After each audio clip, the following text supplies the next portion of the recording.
여러분 모두를 다시 한번 주님께서 주시는 평안과 사랑으로 축복합니다.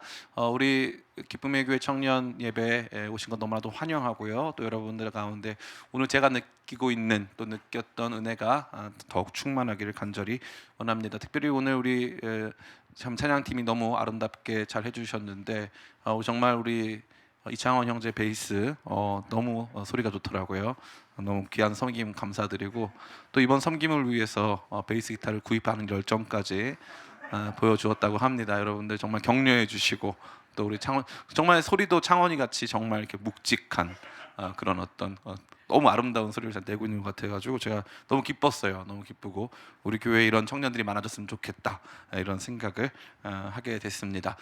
제가 청년들과 함께 우리 교회를 세우고 또 함께 목양하는 가운데 있기 때문에 여러분들에게서 제일 중요한 인생의 화두가 무엇인가 하는 것을 잘 알고 있습니다. 그것은 뭐 결혼 뭐 이런 거 다 있겠지만 어떻게 보면 우리 모두에게 있어서 제일 중요한 화두는 내가 무엇을 할 것인가 하는 것이죠. 진로. 결국 내 인생의 삶의 자리가 어디인가, 나는 뭐 하는 사람인가 하는 부분이 있다는 것입니다. 취직하고 또 내가 해야 될 일들을 감당할 수 있는 그 자리를 확보하는 것, 그것이 우리 모두에게 있어서 가장 중요한 삶의 문제가 아닐까 생각이 듭니다. 한편으로는 이것은 우리 그리스도인들 모두에게도 동일하게 중요한 문제로 받아들여지고 있습니다. 단순히 우리가 직업을 얻는 것을 넘어서서 주님 안에서 어떠한 사람으로 어떠한 존재로 살아야 하는가라고 하는 그러한 이야기 역시 우리 모두에게 아주 중요하다는 것이죠. 오늘 본문은 그러한 이야기를 저와 여러분 가운데 들려주고 있습니다.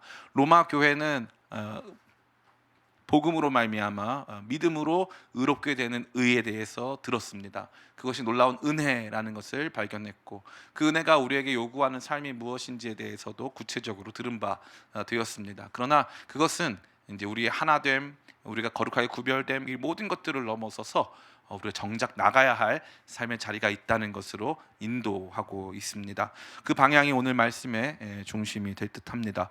아마도 오늘 찬양이 전부 아마 제가 생각했을 때는 오늘 이 설교와 너무나도 잘 부합하는 찬양이 아니었는가. 저는 개인적으로 우리 찬양 인도자들과 따로 특별히 뭐 이 찬양을 해라 말아라 이렇게 한 적이 있습니까? 예, 간혹 주님의 때 같은 명곡들은 해보는 게 어떻겠느냐라는 어떤 제안을 준 적은 있습니다. 그러나 해라 말아라 제가 찬양곡을 선정하는 데 있어서 그 어떤 영향도 끼치고 있지 않다는 것이 우리 다 알고 있죠. 예, 그래서 근데 오늘 정말 제가 성령께서 정말 오늘 설교 말씀과 또 오늘 찬양을 이렇게 아름답게 조화롭게 이루어 가신 것 같다라고 생각하게끔 하신 것 같습니다. 아무쪼록 오늘 이 말씀이 저와 여러분 모두가 평생 힘쓰고 애쓰며 살아야 될 삶의 자리가 무엇인가, 나는 왜 태어났나 이런 것들을 구별케 하고 발견케 하는 귀한 시간 되기를 간절히 원합니다. 오늘 본문 말씀 좀 집중하기 원하는데 오늘 본문 말씀을 전체적으로 한 단어 혹은 한 문장으로 압축하자면 바로 15절 말씀에 나타나 있습니다. 같이 한번 읽어볼까요? 시작. 그러나 내가 너희로 다시 생각나게 하려고 하나님께서 내게 주신 은혜로 말미암아 더욱 담대히 계략 너희에게 썼노니. 아멘. 다시 생각나게 하려고.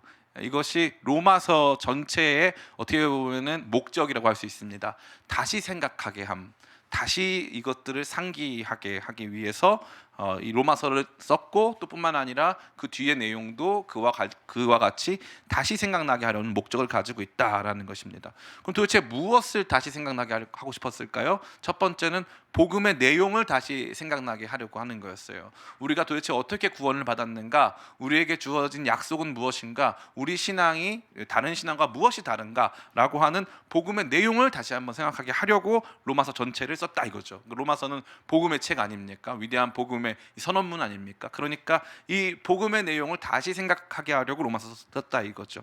그리고 나서 두 번째는 로마 교회 자신에 대해서 다시 생각나게 하려고 한다는 거예요. 다시 말해 로마의 교회가 세워졌는데 이 교회가 왜 세워졌는지, 왜 이러한 모양으로 이러한 모습으로 세워졌는지, 로마 교회는 어떠한 지금 현 상황 가운데 놓여져 있는지를 보게 하는 거죠. 이 내용은 우리 14절 말씀 같이 한번 읽어보겠습니다. 14절 같이 읽겠습니다. 시작. 내 형제들아 너희가 스스로 선함이 가득하고 모든 지식이 차서 능히 서로 권하는 자임을 나도 확신하노라. 아멘. 일종의 이제 칭찬이죠. 이 이 칭찬은 사도 바울이 뭐 얻을 게 있어가지고 주는 칭찬이 아니고요. 마치 이 어른들이 아이들에게 칭찬해 주는 것 같은 거예요. 너는 이거 잘하고 있잖아. 너는 이런 좋은 아이잖아. 너는 착한 아이잖아. 이렇게 칭찬하면서 그 아이가 나아가야 될 방향을 독려하는 거죠. 격려하고 독려하는 그러한 내용을 품고 있는 거예요. 그러니까 로마 교회가 생각해 보면은 선함이 가득하고 지식이 차서 서로 권하고 있다. 서로가 서로에게 좋은 삶을 권면해주고 있는 아주 멋진 교회다라고 하는 것을 다시 생각하게 하려는 거예요. 저는 뭐 이 부분에 있어서는 여담이지만 저는 우리 기쁨의 교회도 이러한 부분이 필요하다 생각합니다. 교회에 대해서 여러분이 불만족스러울 수 있어요. 그렇죠? 담임 목사님이 맨날 어려운 로마서 설교 같은 거 하고 그러냐. 나 너무 힘든데 나를 위로해 줬으면 좋겠다.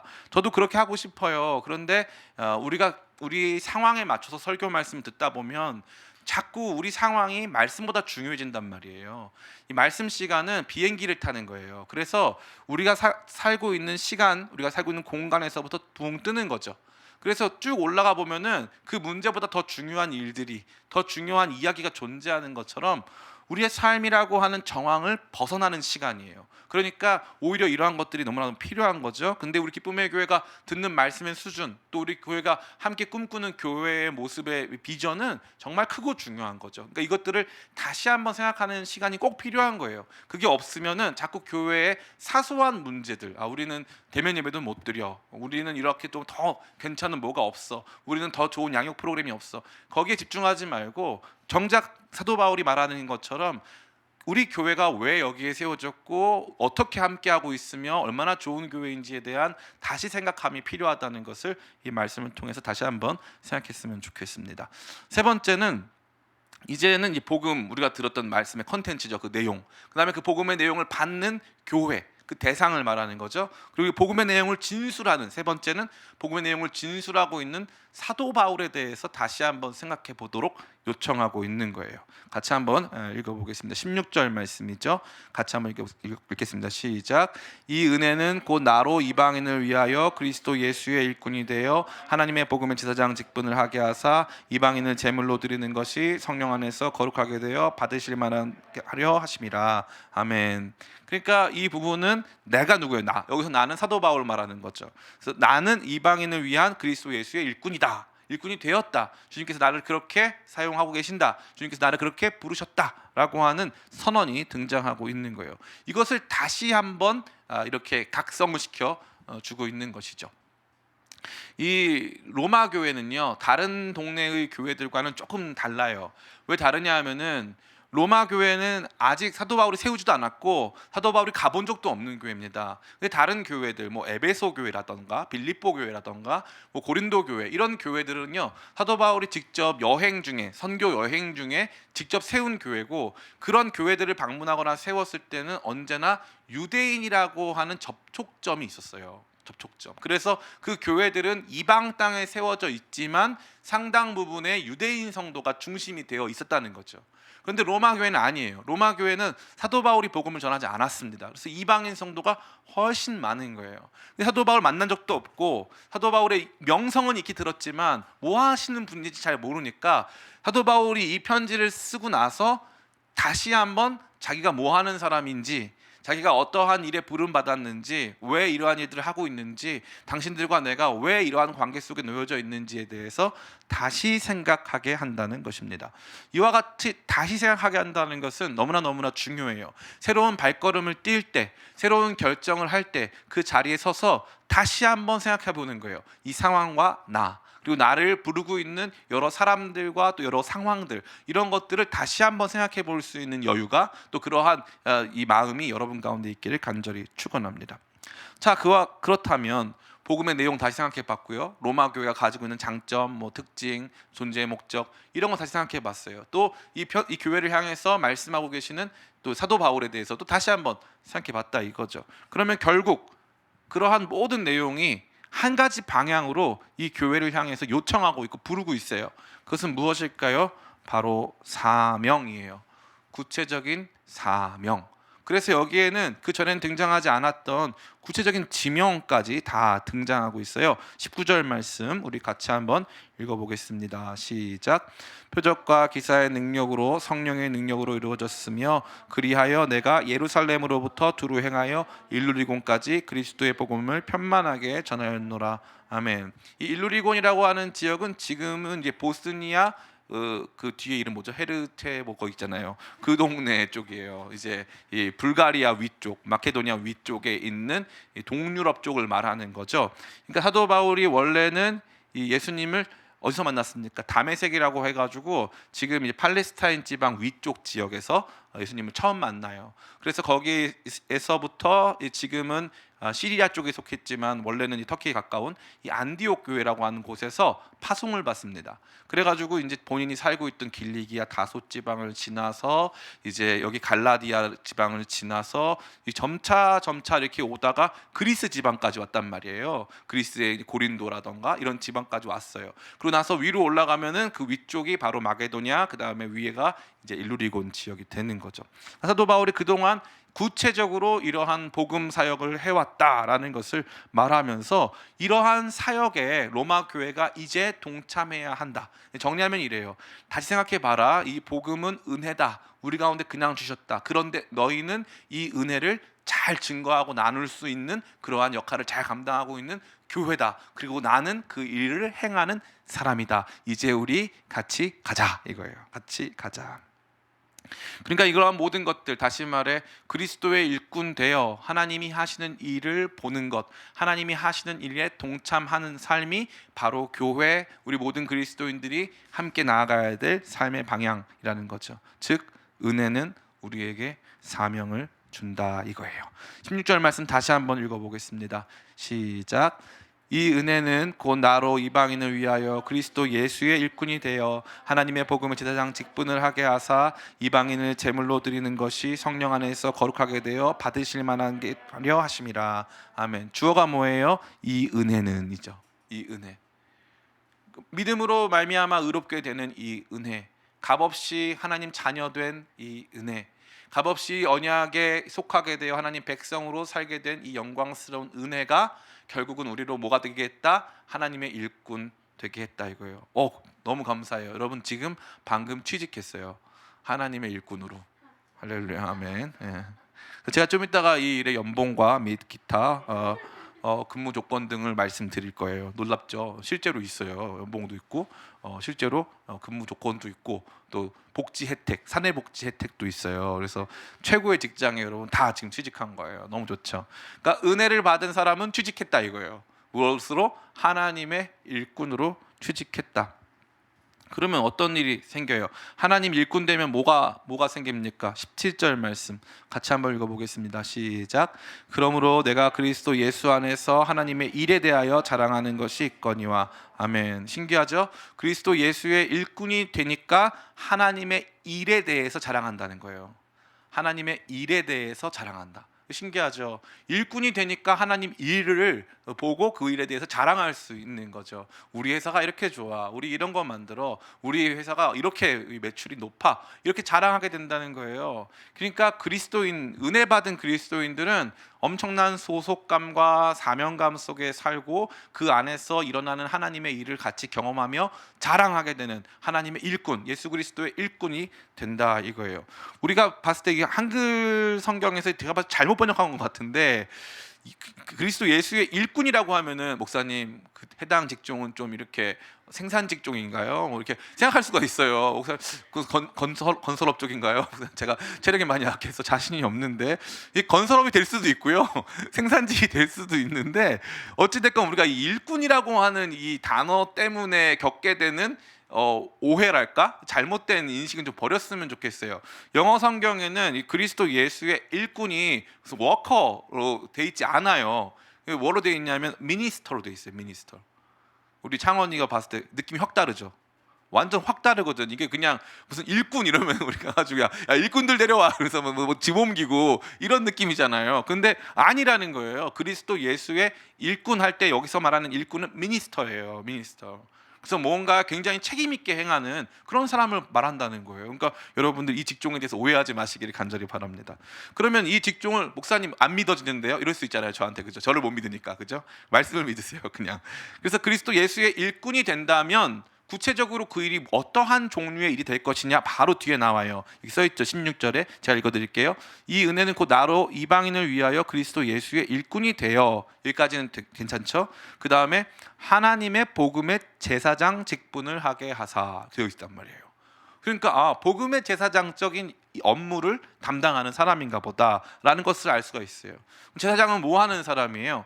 제사장은 예배자들과 이 하나님을 만나게 해주는 사람이에요. 만나게 해주는 사람. 나를 통해서 이 양측을 만나게 해주는 사람.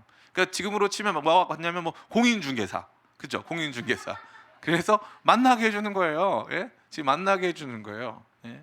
얼마나 근사한 일입니까? 중개사 하는 거예요. 사실 중개라고 하는 일이 모든 영역에 필요하거든요. 예? 무슨 뭐 이 물건을 판매하고 또 생산하는 그 과정에도 필요하고요. 양측을 연결시켜주는 굉장히 중요한 역할을 하는 사람이라는 거예요. 우리가 바로 그러한 직분으로 부름받았다. 사도 바울이 그 직분으로 부름받았고 거기에 우리가 그 일에 함께 투자하거나 함께 그 일에 동업하고 있다라고 하면 거의 정확하다고 할 수 있습니다. 특별히 그 일꾼이라고 하는 것이 제사장이 되어서 하나님을 섬기는 삶이라고 구체화되고 있기 때문에 이 일이 갖는 위상은 상당히 크다고 볼 수 있어요. 제가 개인적으로 우리 양은직 목사님 오늘 웨일즈 이 기도해 주셨는데, 제가 뭐 성사님 우리 교회가 함께하는 성사님 너무 감사한 게 우리 교회 선교사님들이 정말 다 베스트예요. 제가 아는 선교사님들 중에 진짜 베스트 어벤져스를 꼽아라. 선교사님들 어벤져스 팀 안 되는데 어쨌건 어벤져스를 꼽아라. 그러면은 우리 교회 선교사님들이요. 밸런스라던가 모든 것에서 거의 완벽하신 분들이에요. 그런데 그 중에 제가 개인적으로 양은직 목사님 아주 좋아하는데, 양은직 목사님은 제가 되고 싶은 롤 모델이에요. 왜 그러냐면은 굉장히 당당하게, 굉장히 어떻게 보면 너무 멋지고 근사한 사역들을 하시는데 제가 봤을 때 참 놀라우신 부분이 많아요. 왜냐하면은 양 목사님은 파송 교회가 없어요. 우리 교회가 양 목사님 파송하는 게 아니에요. 협력하는 겁니다. 그러니까 양 목사님을 직접적으로 파송해서 양은직 목사님의 삶을 완전히 책임져 주는 교회는 없어요. 없습니다. 그리고 이 사역 환경이 달라요. 다른 지역 가면은 예를 들어서 뭐 네팔, 미얀마, 뭐 터키, 하다못해 터키, 뭐 이런 지역, 중국은 아니 예외겠지만 이런 지역들 가다 보면요, 우리나라가 잘 살기 때문에 한국 사람들이 거기에서 한국 사람이라는 이유만으로 다소간의 우월감을 가질 수 있는 요소들이 있습니다. 그런데 그 웨일즈는 그 백인들이 정말 많이 살거든요. 그럼 거기 가면은 인종 차별 받아야 돼요. 그 동양인이라고 하니까 맨날 중국 사람이라고 이렇게 뭔가 이렇게 완전히 싸잡아가지고 비난받고 또 차별당하고 합니다. 그럼 거기에서 뭘 느낄 수 있냐면 위축감을 느낄 수 있죠. 위축감을 느낄 수 있어요. 그리고 웨일즈에 뭐 한인들이 많이 살까요? 거의 안 살아요. 완전 소수입니다. 완전 소수. 그러니까 완전 소수의 한인들이 엄청난 백인 사회에서, 그것도 이제 뭐 잘 배운 동네가 아니잖아요. 그러니까 거기가 약간 백인 우월주의가 좀 있는, 인종차별이 아주 그냥 일상적으로 발생하는 동네. 또 이렇게 이게 그 브리튼 섬 자체가 약간 과격해 보이잖아, 느낌이. 예? 그러한 막 사람들 사이 틈바구니에서 사시는데 담임 목사님도 아니에요. 거기에서 함께 동역하는 목사님들도 계시단 말이에요. 그런데 목사님이, 양 목사님이 보여주고 있는 그 어떤 이 결단력, 과감함, 그 진짜 이 당당함, 이런 건요 상상을 초월해요. 상상을 초월해요. 그래서 그 사역들을 뚫고 나가는데 저는 양 목사님처럼 안정적으로 쭉 뚫고 나가는, 왜냐하면 뒤에서 그 백업 해주는 교회도 없는데 외부에서 들어오는 후원도 크지 않아요. 그런데도 정말 그 일들 돌파해 나가는 그 열정을 보면서, 그다음에 그 아이들도 엄마 아빠를 얼마나 사랑하고 존경하는지 몰라요. 그거 보면서 야, 이게 진짜 하나님 일꾼이 가질 수 있는 프라이드, 하나님 일꾼이 가질 수 있는 그 정말 이 엄청난 위엄, 자기 자신이 가질 수 있는 어떤 이런 디그니티, 이런 게 있어요. 보면서 야, 진짜 너무 멋있으시다, 너무 멋있으시다, 그런 것을 많이 발견합니다. 이게 바로 그리스도의 일꾼으로 살아가는 사람들이 갖는 당당함, 그 사람들 안에서 있는 엄청난 확신이에요. 근데 안타깝게도요, 흥미롭게도 선교지 가면은 선교사님들이 그런 거 다 갖고 계시거든요, 나름대로. 그런데 한국에 있는 사역자, 저를 포함한 사역자들과 많은 청년들이 그게 없어요. 그게 없어요. 여기서 다 실패자들이야. 다 실패자들이야. 마치 뭐와 같냐면은 우리는 다 농구 선수들인데 축구를 못 한다고 좌절한 느낌이에요. 아니, 농구 선수가 농구를 잘해야지 축구 못 한다고, 목사님 저는 이번에 프리킥을 실패했어요. 아니, 괜찮아, 너는 축구를 취미로 하는 거잖아. 아니에요, 저한테 축구는 엄청 중요한 거예요. 아니, 넌 농구 선수라고 맨날 얘기를 해도, 하나님의 일꾼이라고 얘기해도 자기 직장, 자기가 있는 직장, 자기 받는 연봉, 자기가 받는 어떤 그런 것 남들과 다 비교하는 거예요. 처음엔 괜찮죠. 처음엔 나 남보다 괜찮다고 생각해요. 나 이만큼 잘 버니까 괜찮다고 생각하는데, 문제는 뭐예요? 이 비교라는 함정에 한번 들어가면은 나는 이 사람보다 이만큼 잘 버니까 괜찮은 줄 알았는데 나보다 10배 더 잘 버는 사람이 존재하는 거야. 그러면 어떻게 돼? 완전히 깔아앉는 거예요. 나 이 정도면 괜찮은 사람인 줄 알았는데 지나가는 사람들이 한두 마디 말, 지나가는 사람들이 보여주는 한두 가지 모습 안에서 완전히 낭망하는 거죠. 그런데 하나님의 일꾼, 진짜 하나님의 일꾼으로 살기 시작하면 엄청난 프라이드, 엄청난 자부심. 그래서 여기 뭐라고 써 있습니까? 17절에 그러므로 내가 그리스도 예수 안에서 하나님의 일에 대하여 자랑하는 것이 있거니와.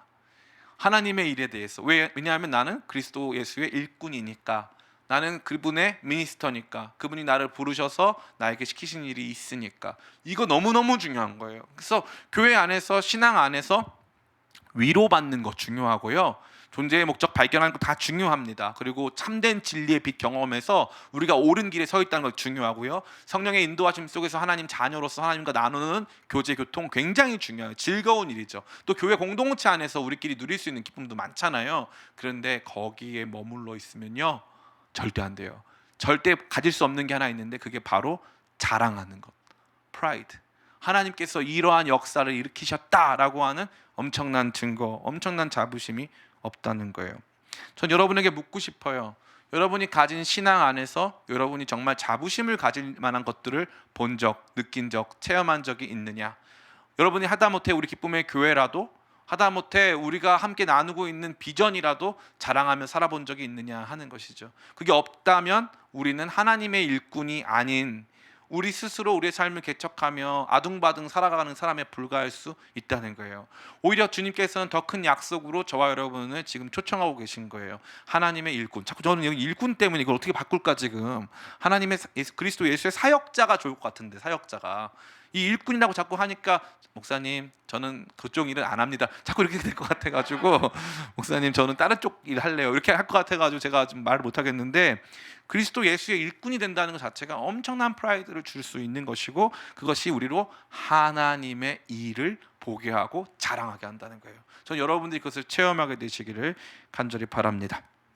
자, 그렇다면 이 하나님의 일꾼이 실제로 경험하게 되고 체험하고 또 보게 되는 그러한 일들이 무엇인가, 우리가 간단하게 정리했으면 좋겠어요. 첫 번째, 하나님의 일꾼, 분명한 사명을 발견한다.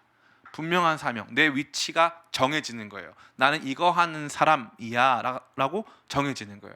여러분들이 지금 경험하고 있는 많은 혼돈이 무엇이에요? 그 혼돈이 뭐냐면, 내가 뭐 하는 사람인지 모르겠는 거예요. 내가 지금까지 공부한 것, 나는 전공대로 지금 살고 있다, 뭐 있겠지만 거의 대부분 그렇지 않아요. 전공하고 무관한 삶을 사는 사람들이 너무나도 많아요. 그러면 문제가 뭐냐면은, 전공하고 무관한 것 자체가 그게 문제가 되는 게 아니라, 전공하고 무관한데 지금 하는 일도 내가 이걸 하려고 부르심 받은 것 같지가 않단 말이에요. 그러니까 다 불안한 거예요. 안정감이 하나도 없어. 사명을 안다는 것은 즐거운 일이에요. 내가 평생 힘쓰고 살아야 될 것을 발견한다는 것은 진짜 복이에요. 진짜 복이에요. 전 여러분이 그 복을 누리고 체험하게 되시기를 간절히 축복합니다. 여기 보면 사도 바울이 뭐라고 말해요? 정확하죠. 16절에 이 은혜는 곧 나로 이방인을 위하여 그리스도 예수의 일꾼이 되어 나로 이방인을 위한 그리스도의 일꾼 되게 함. 그죠? 그 다음에 복음의 제사장의 직분을 하게 하사 이방인을 제물로 드리는 것이 성령 안에서 거룩하게 되어 받으실 만한 게 하려 하심이라. 이게 이제 제사장들이 하는 일이거든요. 거룩하게 하는 거, 구별하는 거. 그 역할을 자기가 감당한다. 자기는 그 일을 위해서 부름 받았다 이거예요. 아, 이것처럼 근사한 게 없어요. 당신 뭐 하는 사람이요? 그러면은 저 목사입니다. 저 하나님 말씀 증거하는 사람이에요. 저는 청년들에게 복음을 전하고 있어요. 구체적으로 자기의 이 일들을 진술할 수 있는 사람, 저는 뭐 하는 사람입니다. 저는 이 부분에 있어서 프로입니다. 이렇게 말할 수 있느냐 없느냐 굉장히 중요한 겁니다. 근데 이 부분을 주님께서는 하나님의 일꾼, 하나님의 사역자들은 반드시 이런 것을 가질 수 있다라고 말해주고 있는 거예요. 가질 수 있다. 전 여러분들이 이 소망 갖게 되길 간절히 축복해요. 세상에서 이것을 말하는 게 아니에요. 세상에서 여러분들이 갖게 되는 직업에 대해서 여러분들이 이 정도 프라이드를 갖게 될 거라고는 말씀하시는 게 아니에요. 도리어 여러분들이 지금까지 지나왔던 신앙 여정, 하나님이 여러분을 훈련시키시고 보게 하셨던 많은 일들이 나는 뭐 하는 사람입니다 라고 우리 자신을 규정하고 그 일들에 우리의 삶 전체가 걸려있음을 보게 하실 수 있다라는 거예요. 이방인에게 그들을 거룩하게 하는 제사장으로 저는 부름받았습니다. 저는 목사로 부름받았습니다. 저는 평신도로 교회를 함께 세우고 형제 자매들을 독려하는 사람으로 부름받았습니다. 저는 새 가족에 특화되어 있습니다. 목사님, 저는 양육에 특화되어 있습니다. 저는 성도들과 교제하는 일을 굉장히 잘할 수 있습니다. 목사님, 저는 하나님 사랑하는 사람으로 부름받았습니다. 목사님, 저는 예배자로 부름받았습니다. 목사님, 저는 미디어로 부름받았습니다. 목사님, 저는 이러한 일들 속에서 선교의 열정으로 부름받았습니다. 이러한 종류의 자기 부르심과 확신이 우리 가운데 있을 때 성도로 살아가는 기쁨과 재미가 엄청나게 배가 될 수 있다라는 것입니다.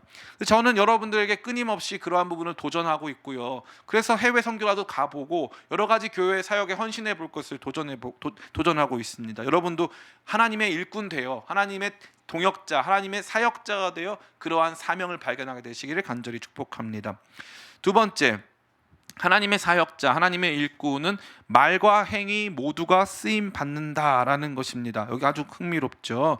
여기 뒤에 보면은 정확하게 어떠한 일들로 자기가 사역 쓰임 받는가를 볼 수 있는데 18절 19절 같이 한번 읽어보겠습니다. 시작. 그리스도께서 이방인들을 순종하게 하기 위하여 나를 통하여 역사하신 것 외에 내가 감히 말하지 아니하노라. 그 일은 말과 행위로 표적과 기사의 능력으로 성령의 능력으로 이루어졌으며 그리하여 내가 예루살렘으로부터 두루 행하여 일루리곤까지 그리스도의 복음을 편만하게 전하였노라.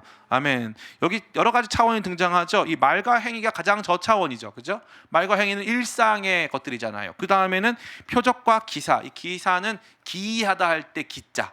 특기가 아니죠. 기이하다 할 때 기자랑 기적할 때 기자랑 그 다음에 사는 일이에요. 일. 기적 같은 일을 말하는 거예요. 그러니까 표적이라고 하는 것도 아주 신비로운 놀라운 표적을 말하는 것이고 기사도 마찬가지고 기적적인 일들을 말하는 거예요. 그러니까 일상적인 말과 행위에서부터 그 다음에는 표적과 기사, 그 다음에는 성령의 능력, 이 세 가지 차원에 이르기까지 하나님의 일이 역사하셨다라고 되어 있는 것이죠. 그러니까 여기 보면은요, 여기 다양한 차원인데 말과 행위라고 하는 우리의 삶의 가장 기본적인 차원의 일들로 하나님께서 당신의 일을 이루어 가시더라라는 거예요. 여기 뭐가 포함되냐면 말도 포함돼요. 그래서 말 잘하는 사람들, 목사님들 뭐 설교하고 뭐 가르치고, 아까 우리 강설민 형제 기도할 때마다 진짜 너무 감동적이죠. 내가 하나님이면 진짜 칭찬해주고 싶어요. 진짜 기도를 너무 잘해. 기도로 시를 쓰는 남자. 예. 주님께도 시를 쓰지만 부인에게도 썼으면 좋겠는데, 하여튼 어쨌건 말과 행위로 하는데 말은 너무나 잘한다는 거죠. 그런데 목사님, 저는요 말의 은사가 없어요. 근데 뭐가 있다는 거예요? 말과 행위로 하나님의 일이 우리의 작은 섬김으로 교회 청소하고 사람들 어깨 주물러주고 막 이렇게 그들과 함께 이렇게 다니고 같이 밥 먹어주고 하는 그 행위 속에 하나님 일의 영광 나타날 수 있다 이거예요. 이거 누가 경험한다? 하나님 일꾼이 이거 경험한다 이거예요. 나 같은 사람의 말로, 나 같은 사람의 행위로. 제가 요즘에 설교가 너무 안 돼가지고 이것 때문에 진짜 막 가끔 막 울어요. 기도하면서 주님, 저는 입이 둔한 자니이다. 저를 사용하지 마소서. 막 이러면서 막 기도한단 말이에요. 진짜로. 근데 진짜 막 이게 안 돼요. 그래서 주님께서 모세한테 하듯이 야, 너의 입을 지은 자가 누구냐 막 말씀하시면서 그냥 해라 이렇게 말씀하셔서 요즘은 좀 대충 하고 있습니다. 근데 어쨌건 예, 대충 한다는 뜻은 아니고 이제 대단하고 충성스럽게 하고 있다는 뜻이에요. 예, 대단히 충성스럽게 하고 있다 이런 뜻으로 받아들이시면 됩니다. 그런 말도 하나님께서 사용하시지만 때로는 제가 성도들을 위해서 기도하는 그 기도도 사용하시고 성도들에게 뭐 연락하는 그 작은 연락 하나하나 사용하셔서 하나님의 일을 나타내 보여주신다 이거예요. 너무너무 좋은 거죠. 우리의 일상이 하나님 역사의 통로가 된다 이거예요. 여러분이 사랑하는 형제 자매들에게 연락해가지고 밥 한번 같이 먹고 그들 독려하고 작은 말 한마디, 야 기도할게, 야 걱정하지 마, 하나님 함께 하시오, 작은 말 한마디에 하나님께서 역사하신다 이거예요. 얼마나 기가 막혀요. 주님은 이러한 차원까지 하나님의 동역자들을 사용하신다 이거예요. 여러분의 전 존재가 쓰임 받는데 여러분의 말 한마디, 여러분의 작은 행동 모두가 하나님 나라 역사에 하나님의 일꾼으로서 살아가는 여러분의 삶을 통하여서 쓰임 받는다라는 것입니다. 너무나도 좋습니다. 행동도 쓰임 받고 말도 쓰임 받는다. 행동 약한 사람 말만 해도 된다. 말 약한 사람 행동만 해도 된다. 하나님께서 우리 말과 행동 모두를 통해서 역사하신다라는 거예요. 세 번째, 하나님의 일꾼은 기적을 경험한다. 아주 중요한 거예요. 하나님 사역자는 기적 경험, 아주 중요한 거예요. 아까 우리 같이 읽었잖아요. 말과 행위를 통하여서 역사하시고 또 표적과 기사를 통해서 역사하신다 이거예요. 표적과 기사의 능력을 통해서 역사하신다. 이거 너무나 중요한 거예요. 기도하면 능력이 나타나요. 기도하면 엄청난 변화가 생겨요. 기적과도 같은 일들이 생깁니다. 이거 하면 제 설교 길어져가지고 안 해요. 어쨌건 하나님의 일꾼, 하나님의 사역자들은 기적 경험해요. 제가 많이 느꼈어요. 저는 이 기쁨의 교회 설립 당시부터 지금까지 하나님 없이는 설명이 안 되는, 말도 안 되는 일들을 너무나도 많이 경험했어요. 정말 말도 안 되는 일들을. 진짜 많은 이 간증거리가 있어요. 여러분들 많이 들으셨잖아요. 그렇죠? 근데 이게 우리만 경험하고 있는 걸까요? 아니에요. 지금도 해외에 나가 계신 선교사님들 붙잡아 놓고 간증해 주세요 그러면요, 여러분 그날 집에 못 갑니다. 왜냐하면 나가면 기적이 일어나요. 신기하게 나갔다만 하면 기적이 일어나요. 너무 신기한 게 팀으로 나가잖아요. 그러면은 그 동네 아이들을 놓고 기도하고 그러면 갑자기 얘가 원래 눈이 사팔인데 갑자기 눈이 돌아와요. 기도하고 있는데. 그냥 드리는 말씀이 아니에요. 우리가 선교지 나갔을 때 아이들의 삶이 변하고 사람들의 삶이 변하고 정말 이 방금까지만 그냥 위험한 일이 닥쳤는데 그 일들에서 또 구출함을 받고 하는 영광스럽고 기적적인 일들이 끊임없이 있습니다. 하나님의 사역자로 있을 때 그 기적을 경험하는 거예요. 그 기적을. 제가 아는 분이 이제 선교단체 간사였어요. 그 YM이라고 하는 선교단체 간사였는데 이분이 선교단체 간사 일을 할 때 사례비가 얼마였냐면은 사례비가 30만 원이에요. 한 달 사례비가 30만 원. 근데 이분 하는 얘기가 뭐냐면은 30만 원을 받았는데 자기 팀의 지체들 생일 선물까지 다 사줬대요. 30만 원을 받는데. 그러니까 자기 밥 먹고 뭐 집에서 살고 하는 걸 넘어서서 30만 원 받는데 자기 이 주변에 있는 사람들 생일 선물까지 다 사줬다 이거예요. 근데 이제 이분이 간사님이 생각하다가 이거 안 되겠다, 이렇게 살면 안 되니까 이제 간사 일을 하면서 대리운전을 했다는 거예요. 대리운전을 해가지고 200만 원, 300만 원을 버는데 대리운전을 해서 버는데 돈이 없다라는 거예요. 신기하게. 그러니까 이분은 자기 경험한 거예요. 삶 속에서. 오히려 주님 나라 위해서 살아갈 때 더 풍족하게 먹이시고 채우시는 것을 경험했다 이거예요. 저는 여러분들이 그것을 체험하고 경험하게 되시길 간절히 축복합니다. 물론 당장 다 그만두고 뭐 어떻게 헌신해라 이런 뜻은 결코 아니에요. 돈 버세요. 헌금도 하시고. 그 뜻은 아닌데 확실한 것은 그러한 삶의 여정 속에 하나님 나라 일꾼 사명자로 살아간다 생각하면 하나님께서 기도하면 채워주신다 이거예요. 기도하면 영광스러운 일들 보게 해 주신다라는 것입니다. 네 번째, 하나님의 일꾼, 하나님의 사명자, 사역자들은 성령의 능력 체험한다.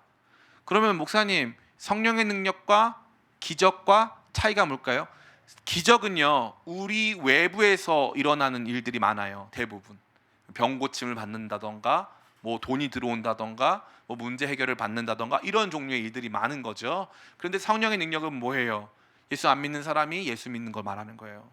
크고 영광스러운 일들이 나타나서 하나님을 만나는 체험의 깊이와 강도가 훨씬 더 깊어지고 강해진다는 것을 의미하는 거죠. 이러한 성령의 변화시키시는 능력을 경험할 때도 언제가 있어요? 바로 하나님의 일꾼, 하나님의 동역자, 하나님의 사역자로 살아갈 때 그렇게 된다는 거예요. 흥미로운 것은 우리 기쁨의 교회가 처음에 이제 개척한 다음에 제가 뭐 너무나도 열정이 과해가지고 별의별 걸 다 해봤잖아요. 그래서 우리 국제 예배라는 걸 했는데 국제 예배 드리기 전에 이제 한 자매가 왔어요. 그 자매가 이제 우리 지나가다가 여기 피아노 학원이냐 그래서 들어왔어요. 프랑스에 살고 있는 드니스 자매인데 이 드니스 자매가 이제 와가지고 있는데 저는 그 자매가 기쁨의 교회 오기 전에 서울역에서 누가 전도를 한 거예요. 자매한테 전도를 하니까 이 자매 너무나 놀래가지고 자기가 여기 교회라는 사실을 알고 첫 마디가 뭐냐면 나 전도하지 마세요 이거였어요.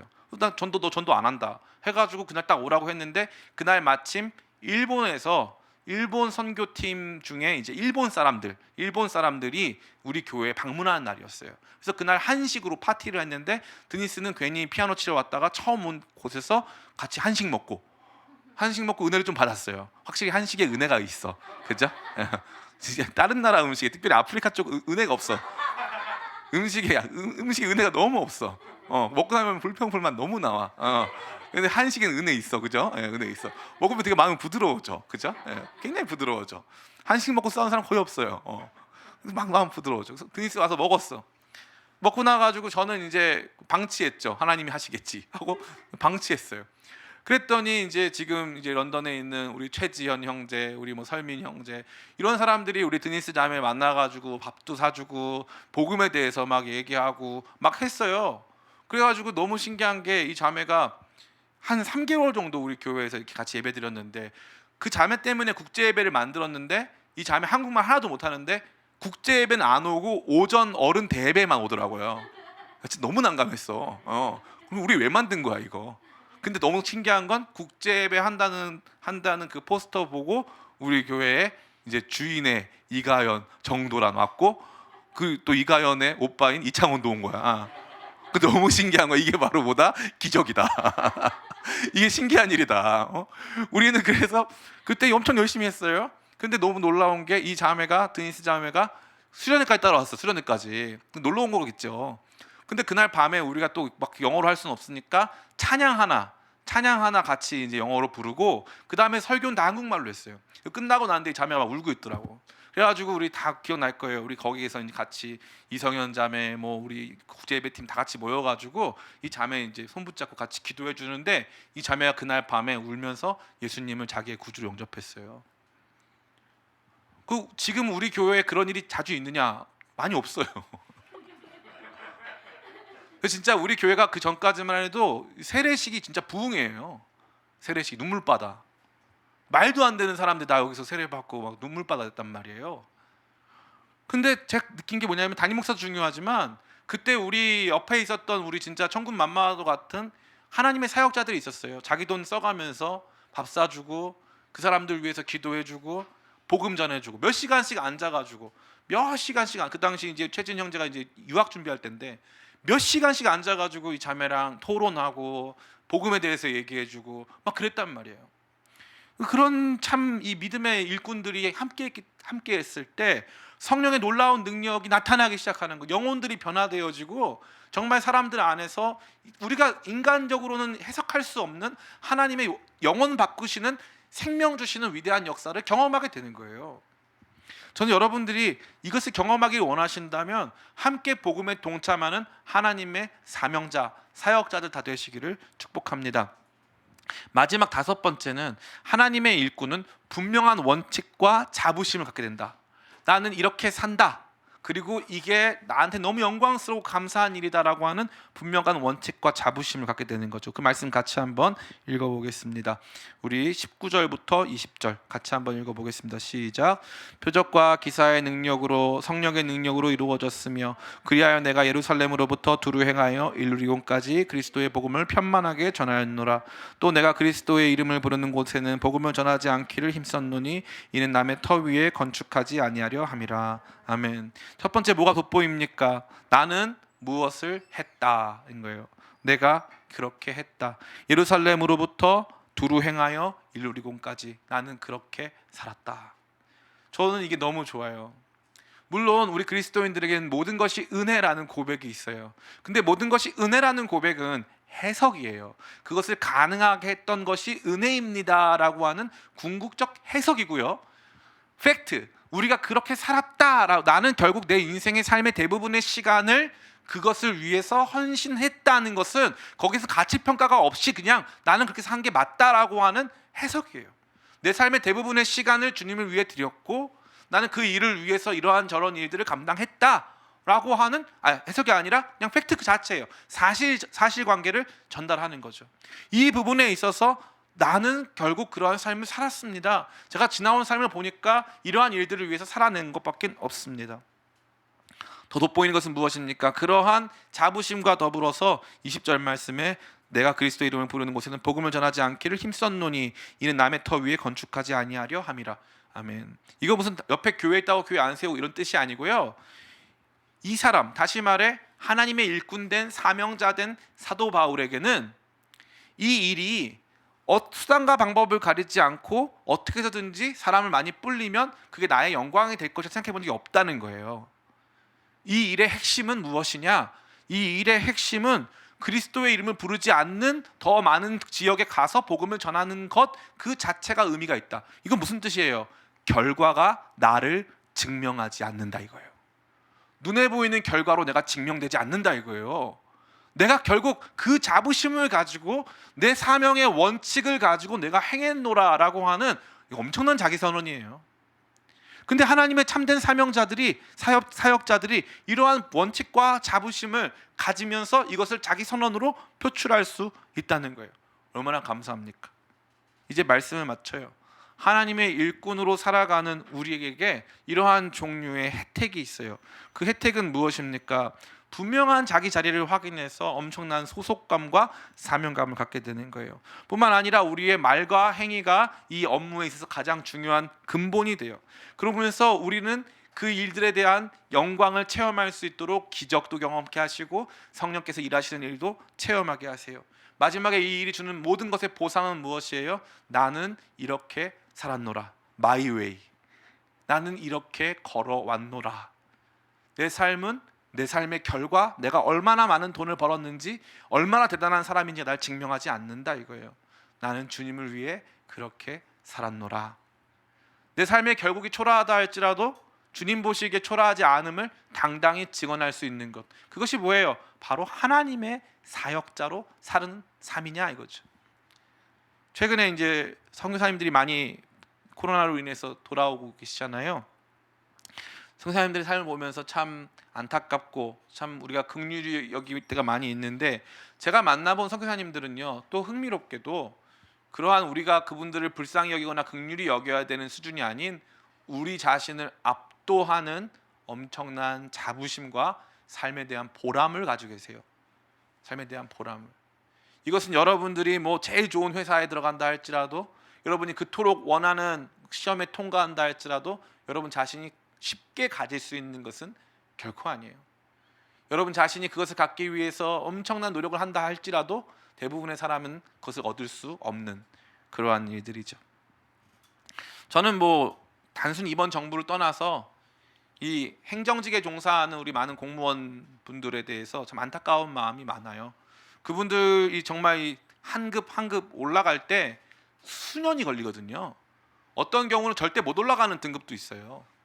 그런데 갑자기 위에서 그냥 낙하산처럼, 이건 뭐 현 정부뿐만 아니라 많은 정부들이 이렇게 했어요. 낙하산처럼 갑자기 사장님을 다 꼽아놓는 거예요. 그쪽 해당 분야의 전문 지식도 없는 사람. 그런데 밑에서 열심히 해왔던 사람들은 이제 그분들 도와주는 사람으로 전락하는 거죠. 근데 저는 이게 너무너무 그분들한테 엄청난 자괴감을 줄 것 같아요. 열심히 프라이드를 갖고 살았는데 어느 순간에 엄청난 벽을 느끼는 거죠. 아, 나는 거기 못 올라가는구나. 이런 벽. 이거요, 잘 나가고 못 나가고 누구에게나 일어나는 일이에요.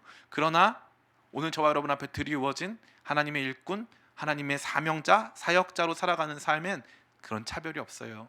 하나님께서 하나님의 일꾼으로 살아가는 사람들, 그들의 말과 행위를 통해서 역사하시고 그들에게 엄청난 기적을 보여주시고 성령께서 행하시는 능력 보여주시면서 그들을 이끄사 주님의 일에 동참케 하시는 거예요. 그리고 나서 마지막에 뭐라고 말합니까? 나는 하나님의 일꾼으로 이렇게 저렇게 살았노라. 주님, 저 한 것 많이 없지만 그래도 주님 나라 위해서 이렇게 저렇게 살았어요. 나중에 여러분이 주님 앞에 설 때, 주님, 저 그냥 직장 다니고요, 결혼해서 애 낳고 잘 살았어요, 이거를 주님께서 원하실까요? 아니죠. 주님께서는 직장 다니고 애 낳고 살면서 왜 너는 나와 함께 그 길을 가지 않았느냐 물으실 거예요. 여러분이 꼭 그 길을 다 동참할 필요는 없어요. 그러나 여러분 모두가 결국 그 일에 함께 동역하고 함께 그 일에 협력하는, 주님 안에서 하나 된 주님의 일꾼들이었음을 스스로 고백하는 것, 그것이 주님께서 우리 모두에게 주시는 영광스러운 비전이에요. 여러분 각자가 큰 사명을 받아서 특정한 지역으로 가라는 것이 아니에요. 확실한 것은 거기에 있는 그 누군가, 혹은 오늘도 지금 그리스도 예수의 이름이 불려지지 않는 곳을 향하여 나가고 있는 그 한 사람 한 사람과 나는 동역하고 있는 사람인가, 같이 가고 있는 사람인가. 은혜는 반드시 우리를 사명으로 이끌고 있음. 그래서 그 은혜가 정상적으로 우리를 사명의 길로 인도하고 있는가에 대해서 깊이 생각하는 우리가 되기를 간절히 바랍니다. 최근 아프가니스탄 사건으로 말미암아, 상황으로 말미암아 제가 감사한 것은 많은 그리스도인들이 느끼고 있는 것 같아요. 우리가 뭐라도 좀 해야 되지 않을까? 우리가 좀 기도해야 되지 않을까? 그래서 처음으로 아마 이렇게까지 최근 들어서 이렇게까지 미얀마 사태는 민주화 문제인데, 지금은 이건 사실 들여다보면 영적인 문제고 종교적인 문제잖아요. 정말 이 영적이고 종교적인 문제가 한 국가와 한 사회를 이토록 파멸로 이끌고요, 사람들을 이렇게 패닉으로 빠지게 하는 이러한 일은 없었습니다. 이거 보면서 사람들이 너무 안타까워하는데요. 사실 그 땅에는요, 아프가니스탄 땅에는요, 지난 2004년에 배형규 목사님과 한 형제님, 우리 순교의 피가 흐르는 땅이에요. 그렇기 때문에 이 아프가니스탄 이 메데파사 지역인데, 이 사도행전에도 등장하는 지역입니다. 이 메데파사 지역의 교회가요, 이 BC, 그러니까 AD 1세기부터 무려 15세기까지 존재했어요. 1500년 동안 교회가 있었단 말이에요, 거기에.